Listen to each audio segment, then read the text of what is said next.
মানুষের জীবনে তিনটি বিষয়ে অভিমান আসে, অহংকার আসে, আর তাতেই তার পতনের কারণ হয়। একটি হলো উচ্চ কুলে যদি কেউ জন্মায় তার কুলের গৌরব থাকে, আর যদি কেউ ধনাঢ্য পরিবারে জন্মায় তার যদি অগাধ ধন ঐশ্বর্য ভূ সম্পত্তি অর্থকড়ি থাকে তবে ধনেরও একটা গর্ব অভিমান আসে। আর যারা অতি বিদ্বান, উচ্চ উচ্চ শিক্ষা যারা লাভ করেছে, এই বিদ্যা উচ্চ কুল আর ধন এই তিনটি জিনিসের গর্ভে মানুষের অহংকার এবং তার দ্বারা পতন আসে। বেশিরভাগ তাই দেখা যায়। যদি উচ্চকুলে জন্মগ্রহণ করে ধনসম্পত্তির বহু ধনসম্পত্তির অধিকারী হয়ে আর বহু বিদ্যা অর্জন করেও যদি আর ধর্মে মতি না থাকে, যদি সাধুসঙ্গ ভগবত ভজন না থাকে, তাহলে এই তিনটি জিনিসই তার পতনের কারণ হয়ে দাঁড়ায়। এই তিনটি জিনিস পরম সৌভাগ্যে প্রাপ্ত হওয়া যায়। এই তিনটি সোপান সিঁড়ি দ্বারা আপনি বহু উচ্চে উঠতে পারেন, আপনার মুক্তির পথ রচনা করতে পারেন। আবার এই তিনটি সোপান দ্বারা আপনার পতন হতে পারে। তারই একটা উজ্জ্বল দৃষ্টান্ত এই কুবের ও আত্মজ নলকুবর মণিগ্রীবের এই চরিত্র। আগেই বলেছি, বিদ্যা ধন এবং কুল এর একটা মদমত্ততা আছে। মদ পান করলে যেমন একটা মর্ততা আসে, তেমন এই তিনটি জিনিসের যদি ভগবত চরণে অর্পিত না হয়, বিশুদ্ধ জ্ঞান না থাকে, মহৎ কৃপা না পান, তাহলে এই তিনটি জিনিসের মদমত্ততা আসে, একটা মর্ততা আসে, তাতে অভিমান অহংকার এসে দেখা দেয়। অপরাধ নেবেন না। দেখুন, আমিনীর কাম এটা চরিতার্থ করার পরে স্তিমিত হয়ে যায়। আর শাস্ত্র বলছেন যে মানুষের এই কাম বা দেহ ভোগবাসনা এটা স্তিমিত হতে পারে, কিন্তু ধনের যে গৌরব, অর্থের যে গৌরব, এটি মানুষকে, যেমন কেউ সুরাপান করে, মদ পান করে, তো সুরাপানকারীর ব্যক্তির যদি লিভার পচে যায়, নষ্ট হয়ে যায়, তখন আর তিনি নেশা করতে পারেন না। আর নেশা করলেও নেশাটা ছুটে যায়। যারা মদ পান করে তাদের 24 ঘন্টা নেশা থাকে না। আর কামিনীর প্রতি যার কাম প্রভাব আছে সেটাও ভোগের পর স্তিমিত হয়ে যায়, কিন্তু ওই দুটো আবার পুনরায় ডেকে আনে কারো যদি ধন সম্পত্তি বেশি থাকে আর তিনি যদি ভক্ত না হন, ধার্মিক না হন, ওই অধিক অর্থই তাকে ওই দুটো পথে আবার টেনে নিয়ে যায়।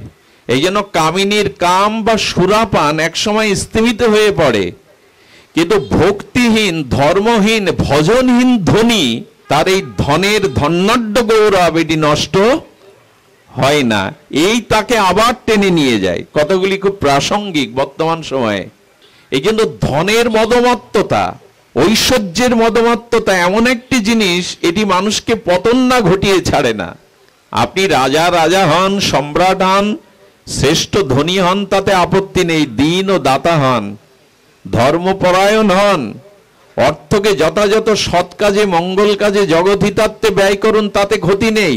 কিন্তু ধর্ম এবং জগতের মঙ্গল কাজে অর্থ ব্যয় না করে যদি আপনি ধনগর্বে, ধনমদে মত্ততা আনেন, তাহলে একদিন এই ধন আপনাকে কিভাবে পতন ঘটায় তার জলজান্ত দৃষ্টান্ত এই কুবের ও আত্মজ। তারা ধনীর ঘরে জন্মালেন, কুবেরের সন্তান, দেবতা কুলে জন্ম, আর তাদের বিদ্যা শিক্ষাও আছে, কিন্তু সৎসঙ্গ না পাওয়ায় কৈলাসের মতো এমন মহাতীর্থে, যেখানে ভগবান শঙ্কর, মাতা পার্বতীর আলয়, সেই পূত পবিত্র, আর কৈলাসে তারা দিবাভাগে এই মদমত্ত হয়ে কি করেছেন, সুরাপান করে, মদিরাপান করে, মদে মদমত্ত হয়ে আর রমণীকে নিয়ে তারা কৈলাসের সরোবরে দিবাভাগে বিবস্ত্র উলঙ্গ হয়ে তারা জলকেলি করছেন, কামনা বাসনা চরিতার্থ করছেন। ভাবা যায়, দেবতার পুত্র, তারপরে কৈলাসে বাস করে তাদের এই পরিণতি।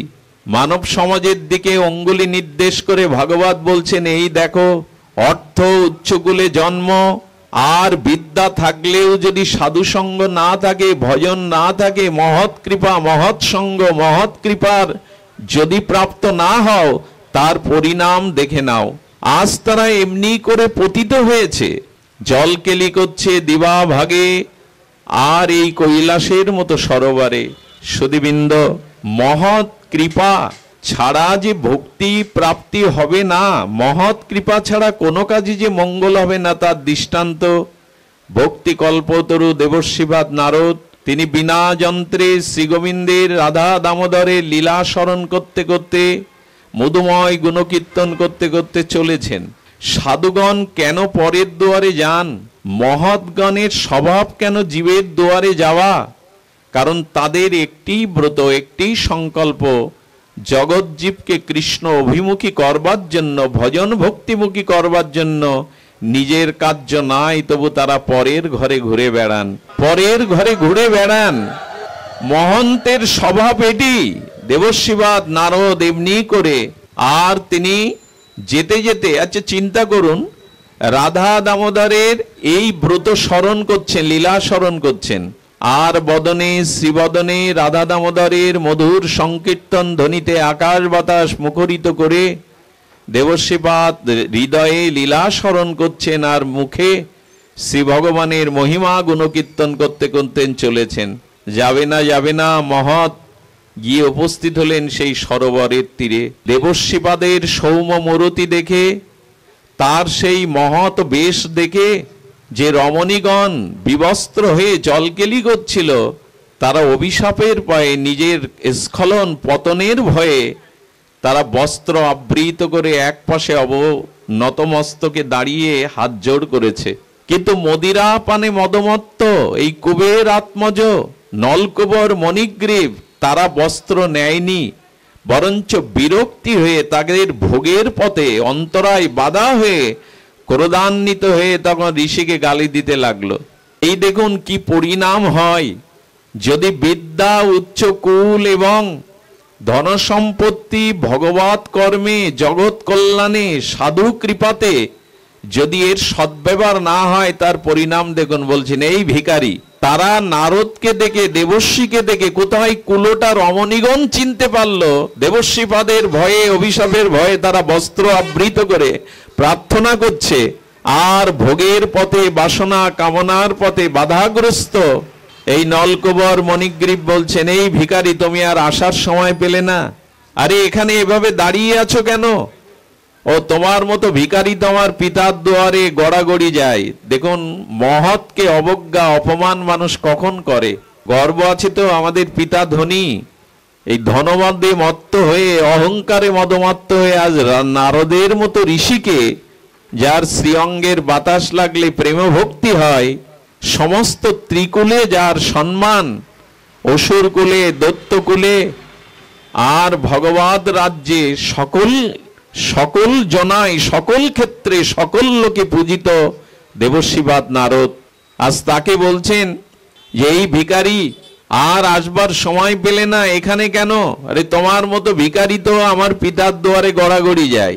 দেবর্ষিবাদ নারদ মনে মনে তাদের প্রতি করুণা হচ্ছে। দেখুন সাধুর স্বভাব দেখুন, সক্ষমতা থাকলে, ক্ষমতা থাকলে সঙ্গে সঙ্গে তো অভিশাপ সম্পদ করতেন, কিন্তু করুণা হচ্ছে যে এরা দেবতার পুত্র, এরা কৈলাসের মতো মহাতীর্থে বসবাস করেও এদের এ জাতীয় অধঃপতন, এ জাতীয় স্খলন চরিত্রের।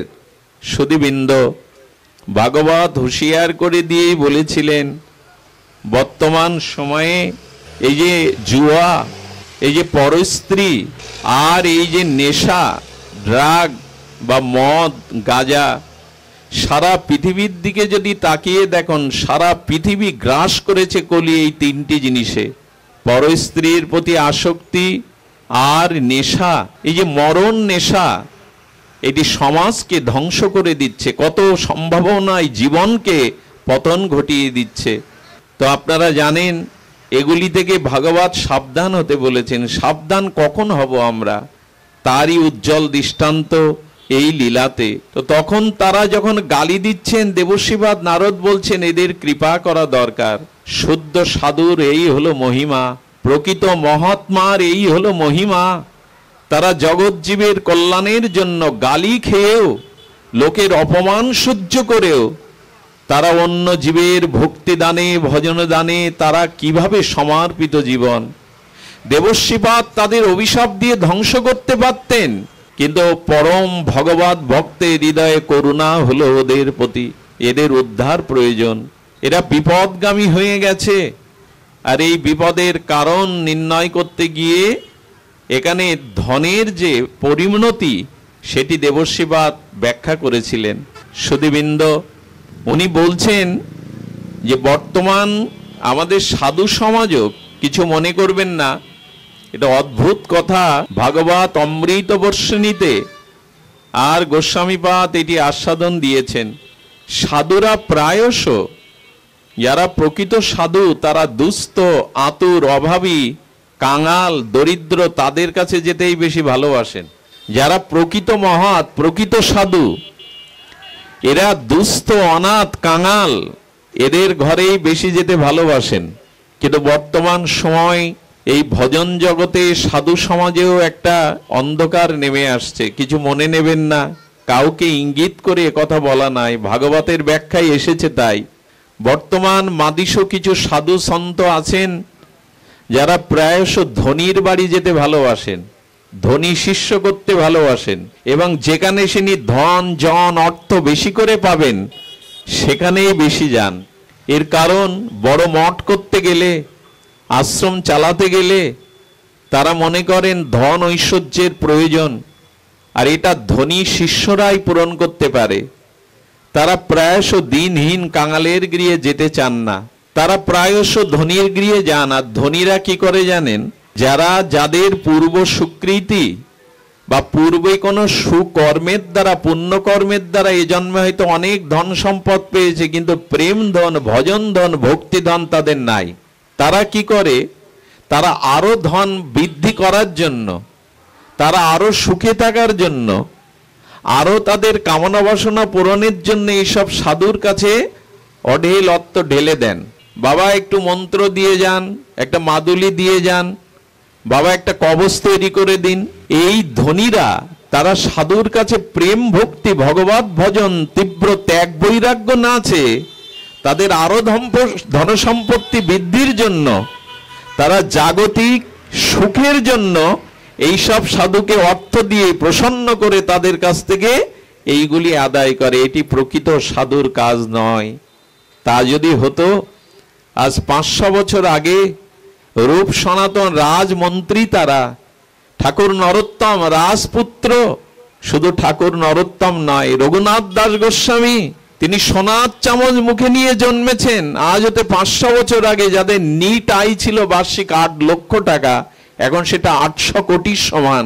এরাই শ্রীধাম বৃন্দাবনে ছেঁড়া কাঁথা গায়ে দিয়ে, কুঠির না বেঁধে, বৃক্ষ তলে কবু চানা চিবাই কবু উপবাস, ওই আটা ভিক্ষা করে এনে, মাদুকরি এনে যমুনার জলে মিশিয়ে আর লবণবিহীন একটু বৃন্দাবনে শুষ্ক কাঠে আগুনে তাপ দিয়ে তাই খেতেন। ছেঁড়া কাঁথা গায়ে দিয়ে বৃক্ষতলে এক এক রাত্রি বাস করেছেন। এরা রাজা কই? এরা এদের সামনে সম্রাট পর্যন্ত গিয়ে হাত জোড় করেছে, কিন্তু এদের কাছে কিছু চাইনি। এই জন্য সাধু সমাজে বর্তমান সময়ে কিছু আমরা আছি যারা এই জাতীয় ধনাঢ্য পরিবারে যেতে ভালোবাসি, ধনীদের শিষ্য করতে, ধনীদের গৃহে যেতে অবারিত দ্বার রূপে তারা যায়।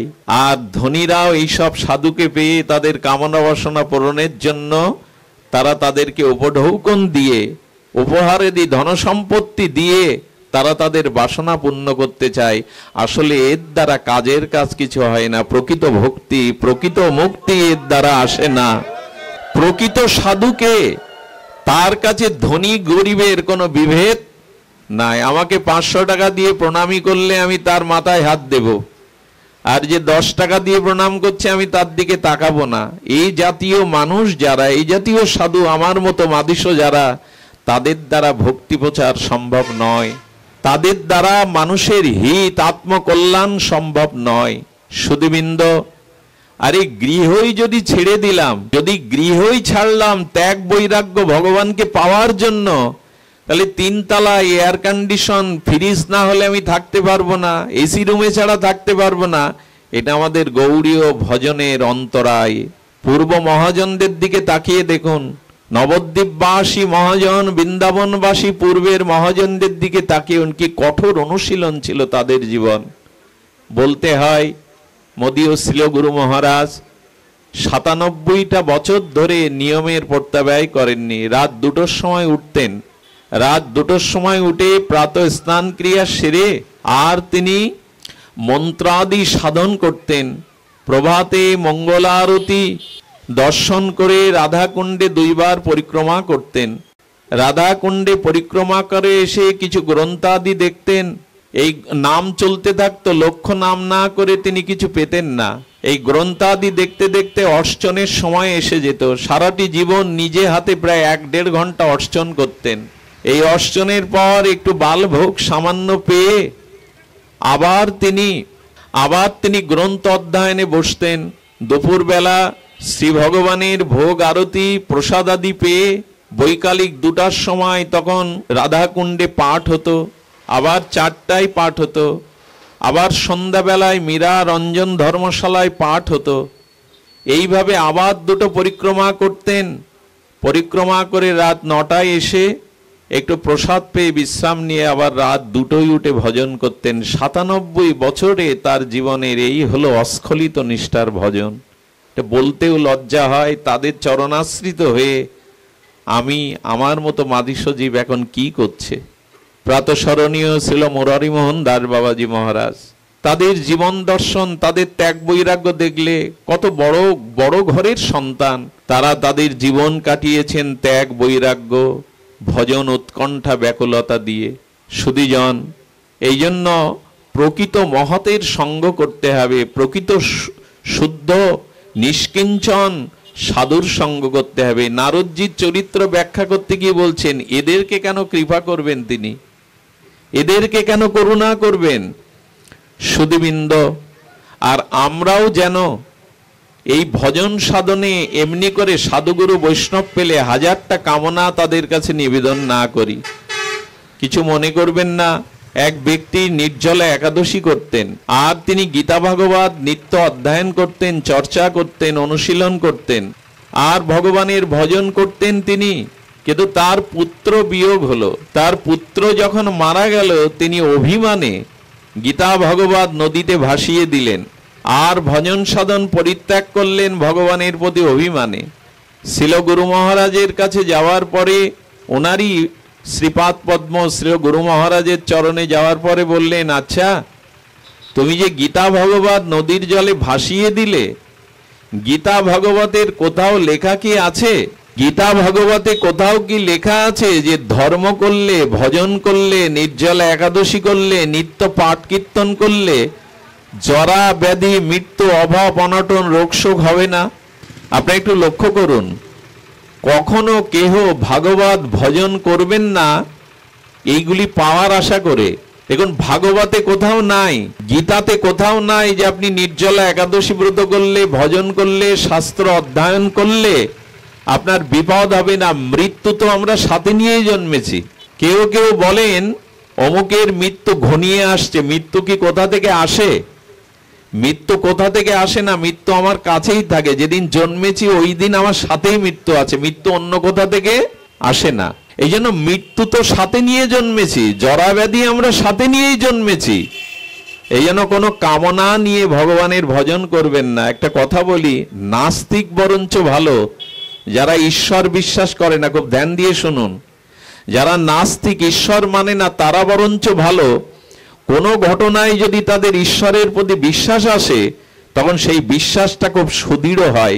তারা আর ঈশ্বরকে পরিত্যাগ করে না, যেমন রত্নাকর বাল্মীকি হয়ে গেল। কিন্তু যারা কামনা বাসনা নিয়ে ভগবানের ভজন করে, ওই কামনা পূর্ণ না হলেই তারা বলে অনেক ভজন করে দেখেছি, অনেক গ্রন্থ পড়ে দেখেছি, কিছুই কাজের কাজ হয় না। ভগবান আমার ছেলেটাকে চাকরি দেয়নি, আমার মেয়েটা ভালো পাত্রে পড়েনি, আমার কামনা বাসনা পূর্ণ হয়নি। বরঞ্চ ধীরে ধীরে তাদের ঈশ্বরের অস্তিত্ব, বিশ্বাস, শ্রদ্ধা কমে যায়। তাই কামনা বাসনা নিয়ে যারা ভগবানের ভজন করে, তাদের থেকে বরঞ্চ নাস্তিক ভালো। তাদের বিশ্বাসটা একবার ভগবানে এলে খুব দৃঢ় হয়, আর এদের বিশ্বাস ধীরে ধীরে কমে যায়। এই জন্য দয়া করে নিজের কোনো কামনা বাসনা ভোগের জন্য সামনে ভগবানকে যন্ত্রের মতো রাখবেন না যে তুমি আমার বাসনা পূরণ করো। আর সব থেকে বড় কথা, আমার যা মঙ্গল, আমার যা ভালো, এটা ভগবান ছাড়া কেউ বোঝে না। উনি ভালোই জানেন আমার কোনটি প্রয়োজন, আমার কোনটিতে মঙ্গল হবে, এটি ভগবান ভালোই জানেন। এই জন্য তার উপরে সমর্পণ করে দিন।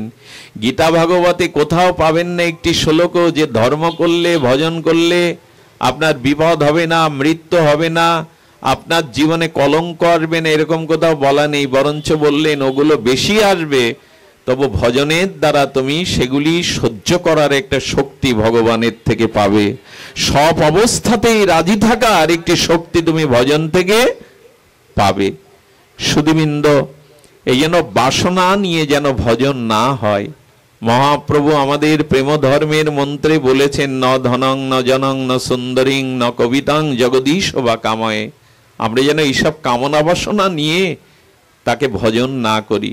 শুধু ভক্তবৃন্দ, রাধা দামোদরের এই যে কুবের আত্মজ বর্ধমর্তৈব যদৎ, এই যে দুইজনের বন্ধনের মূল কারণ সম্পর্কে এখানে বলা হলো। তাই যার ধন আছে, যার বিদ্যা আছে, যার উচ্চকুলে জন্ম আছে, মহতের কৃপা আর সাধুসঙ্গের দ্বারা এগুলো সদ্ব্যবহার করুন। এগুলি যদি সদ্ব্যবহার করতে পারেন তখনই আপনি, আচ্ছা চাইব কি? আমাদের পুণ্ডরিক এই গোস্বামী মহাত্মা বৃন্দাবনে বলছেন, সারা পৃথিবীর যে শক্তি আছে সেই শক্তি একত্রিত করলে ইন্দ্রের একটা বাহুবলের সমান হয়। কি হয়? সারা পৃথিবীর যে শক্তি আছে এটা একত্রিত করলে দেবরাজ ইন্দ্রের একটা বাহুর শক্তি হয়।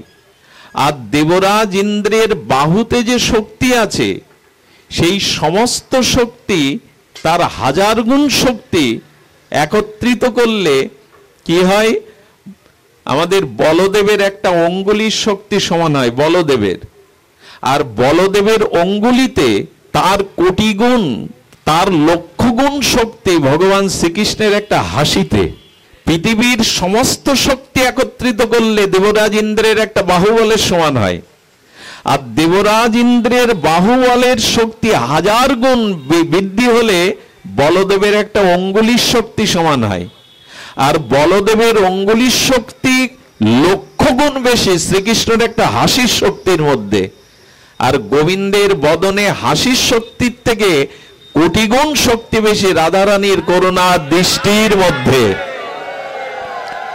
রাধারানীর দৃষ্টির কটাক্ষের মধ্যে গোবিন্দের কোটি গুণ হাসির থেকে শক্তি বেশি।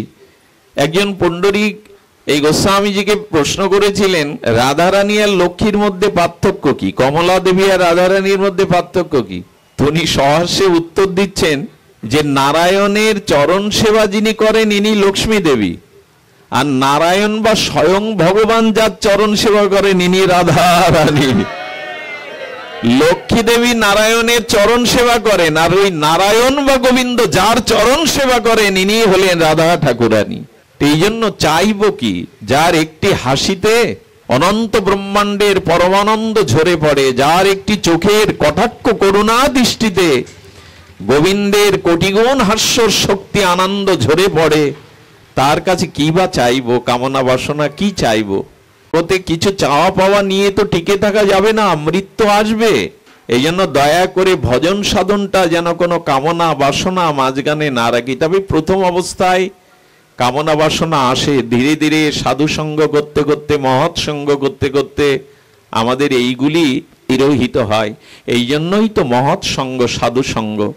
সুধীবৃন্দ, এই জন্য যারা আমরা সাধু পথে এসেছি, প্রচার পথে এসেছি, আমাদেরও উচিত সকলকে সমদৃষ্টিভাবে দেখা। কে ধনী তাকে বেশি মূল্যায়ন করা, কে দরিদ্র তাকে অবমূল্যায়ন করা, এটি প্রকৃত মহতের কাজ নয়, সাধুর কাজ নয়। সুধীবৃন্দ, সেই গৃহ ত্যাগ করেই যদি আশ্রমে গেলাম, তো এত ভোগ বিলাসের মধ্যে থাকলে ভজন কখন হবে?